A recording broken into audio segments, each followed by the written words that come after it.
લખતરના ગણાંદની સીમમાં ગુડખરના ત્રાસથી ખેડૂતો પરેશાન। Story report by Jayendrasinh Zala, Lakhtar. જય જવાન જય કિસાન। અમારા ગામમાં ઘુડખરનો ખૂબ જ ત્રાસ છે। 300 થી 400ના ટોળા ઘુડખરના છે અને એક રાતમાં અમારા ખેડૂતોના ખેતર એક રાતમાં સાફ કરી નાખે છે।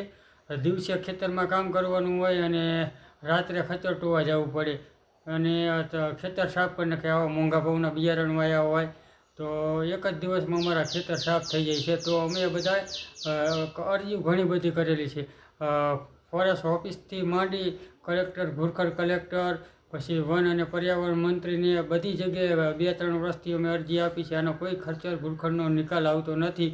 તો જે ખચ્ચર ઘુડખરનો જે હદ હોય તો અહીંયા ખચ્ચરને ઘુડખરને લઈ જાય તો અમારે આવા મોંઘા બિયારણ અને આવું બધું વાવી અને અમારું જે નુકસાન થાય છે લાખો રૂપિયાના નુકસાન થાય છે।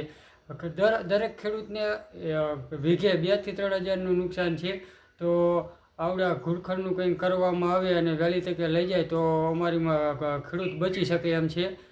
તો અત્યારે અમે ગામ લોકો બધા ભેગા થયા હતા અને અમે 19/7 સવારે 7 વાગ્યાથી પ્રત્યેક એક દિવસ ઉપવાસ માટે બેસવાના છીએ। આખું ગામ, છોકરા નિશાળે નહીં જાય, ખેડૂતો કોઈ કામ ધંધે નહીં જાય, નોકરિયાત કોઈ નોકરી કરવા કોઈ નહીં જાય। એક દિવસ પ્રત્યેક ઉપવાસનું અમે આયોજન કર્યું છે।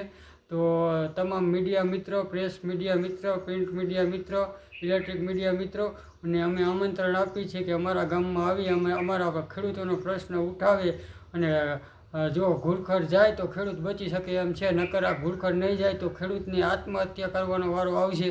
તો અમે તમામ મીડિયા મિત્રોને આમંત્રણ કરવી છે કે અમારો 19/7 જે કાર્યક્રમ ઘણાદમાં ગ્રામ પંચાયતની સામે અમે આ ધરણા પ્રદર્શન કાર્યક્રમ રાખેલો છે। તો આવે અને અમારા ખેડૂતનો પ્રશ્ન ઉઠાવે અને સરકાર સુધી પહોંચાડે અને સરકાર અમારા પ્રશ્નનો હકારાત્મક જવાબ આપે।